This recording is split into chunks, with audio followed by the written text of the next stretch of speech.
भाग 3 पुस्तिका है, उसका अध्याय नंबर 1 आपके सामने प्रस्तुत करने जा रहे हैं। इसका पहला जो अध्याय है वो है ध्वनि कविता। इस ध्वनि कविता के जो रचयिता हैं वो हैं सूर्यकांत त्रिपाठी निराला।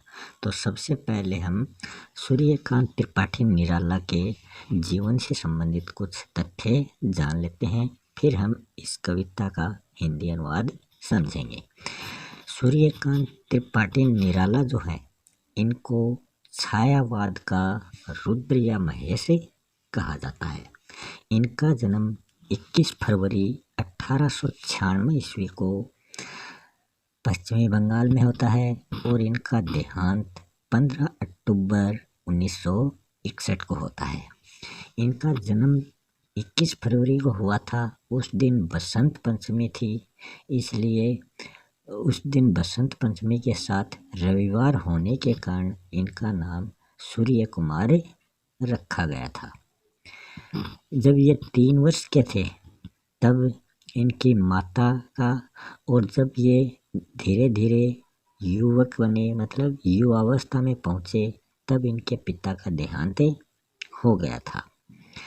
और जब इनकी लड़की थी जिनका नाम सरोज था, वो भी बाल्यावस्था में ही इनको छोड़कर चली गई थी। तो ये इनके जीवन से संबंधित कुछ तथ्य थे। अब हम शुरू करते हैं ध्वनि कहानी का हिंदी अनुवाद। अभी न होगा मेरा अंत, अभी अभी ही तो आया है मेरे मन में मधुर वसंत। अभी न होगा मेरा अंत, हरे हरे ये पात, डालियाँ कलियाँ कोमल गात। मैं ही अपना सौपन मर्दुल कर, फेरूंगा निद्रित कलियों पर, जगा एक प्रत्युष मनोहर। तो यहाँ मर्दुल जो है, मर्दुल का क्या अर्थ होता है? तो मर्दुल का अर्थ होता है कोमल, और पात जो है हरे हरे पात मतलब हरे हरे पत्ते, और कोमल मतलब मुलायम या नरम, और गात का अर्थ होता है शरीर, देह, बदन। ये इसके पर्यायवाची हैं। निद्रित का अर्थ होता है सोई हुई, मतलब नींद में डूबी हुई अवस्था। प्रत्युष होता है ये प्रति धन उषा से मिलके प्रत्युष बना है। तो इसमें प्रत्युष होता है प्रातःकाल का समय। तो इसमें ये संधि है यण स्वर संधि। मनोहर का अर्थ होता है सुंदर।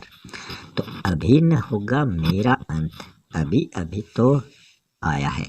तो इन पंक्तियों के माध्यम से कवि निराला जी कहते हैं कि अभी उसके जीवन का अंत होने वाला नहीं है। अभी अभी तो उसके जीवन में सुकुमार शिशु रूपी जो बसंत है वह आया है। तो यहाँ वसंत के आने का वर्णन हमें देखने को मिलता है।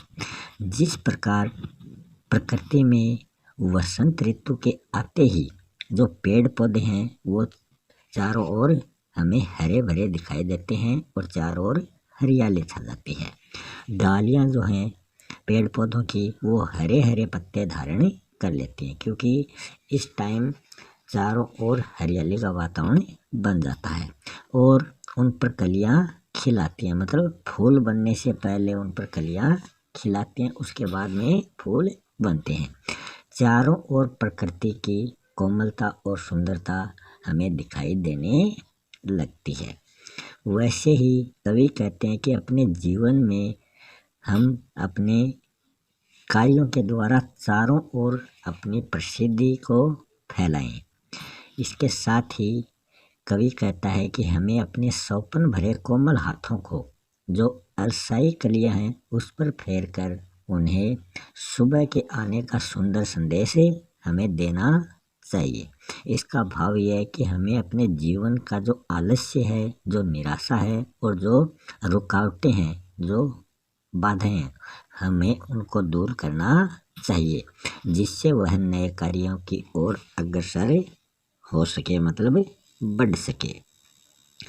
पुष्प से तंद्रालस पुष्प से तंद्रालस लालसा खींच लूंगा मैं।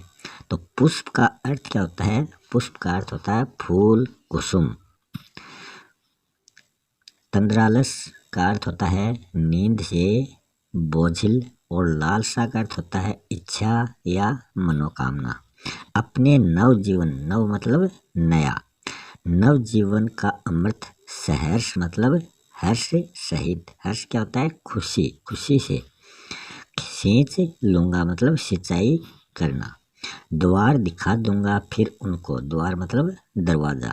है मेरे वे जहाँ अनंत, अनंत का अर्थ होता है जिसका कोई अंत नहीं हो मतलब असीम।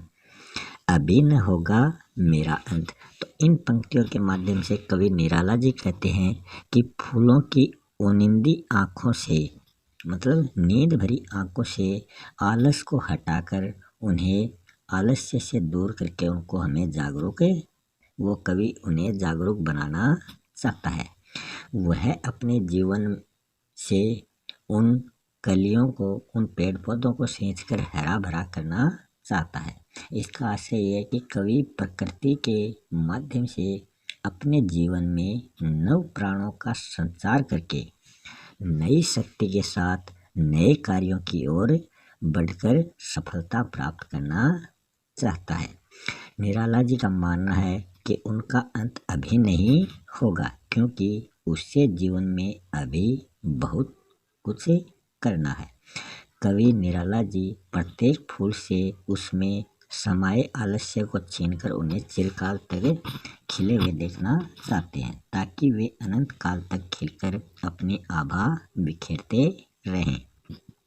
वास्तव में कवि निराला जी ने अपने जीवन की आभा व कर्तव्य भावना को यशस्वी बनाकर जो बसंत की हरियाली है उसको चारों ओर फैलाना उनका लक्ष्य है। वह अपने अनंत से सप्राण उसे सभी को, आम जन को भेंट करना चाहते हैं। इसलिए कवि चाहते हैं कि उनका अंत अभी नहीं हो। इसी के साथ इस अध्याय का जो हिंदी अनुवाद है वो यहीं समाप्त होता है। मिलते हैं नेक्स्ट वीडियो में एक नए टॉपिक के साथ। तब तक के लिए धन्यवाद।